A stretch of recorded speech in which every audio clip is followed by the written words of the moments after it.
Geoffrey, bonjour. Bonjour. Alors nous sommes à Parmieux, je vous ai vu tout à l'heure sur le petit marché de Parmieux qui a lieu tous les vendredis après-midi. C'est quoi votre cœur de métier? Alors moi je suis maraîcher, permaculteur sur sol vivant. Donc l'idée c'est de reprendre des méthodes anciennes de culture, comme nos grands-parents, nos ancêtres le travaillaient, de l'améliorer et de travailler avec la nature et pas contre elle. C'est-à-dire que je vais pas, par exemple, tout bâcher, je vais pas tout couper à ras, je vais laisser de l'herbe, je vais travailler, par exemple, avec mes poules, avec des canards coureurs, manger les limaces pour manger les insectes, protéger du coup les cultures, essayer de travailler en fait en symbiose.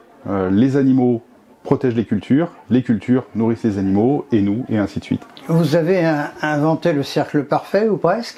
Alors moi je l'ai pas inventé, je me suis inspiré, la permaculture c'est assez vaste en fait, il y a vraiment beaucoup de manières de la travailler, et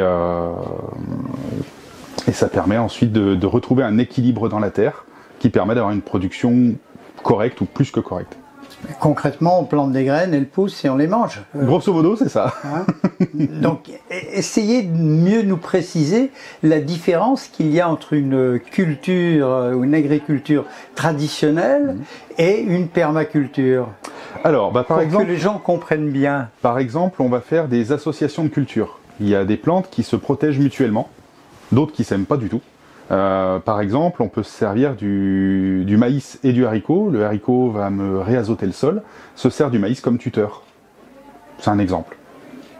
Je travaille aussi avec des haricots grimpants qui montent sur des tonnelles, qui me permettent de faire de l'ombrage pour les cultures qui sont à l'arrière. Donc mettre des cultures plutôt de mi-ombre derrière ces ombrages et des cultures qui ont besoin de soleil à l'avant. Voilà, et à chaque fois on travaille comme ça. Les cultures les plus hautes protègent les plus basses qui demandent un peu moins de soleil direct. Oui, en fait, si j'ai bien compris, vous utilisez la solution mythique des plantes. Voilà, c'est ça. Une belle association. Voilà. Très bien. Est-ce que je peux vous demander le mot de la fin qu'on va écrire FAIM? Vous avez des produits, vous produisez des produits en permaculture.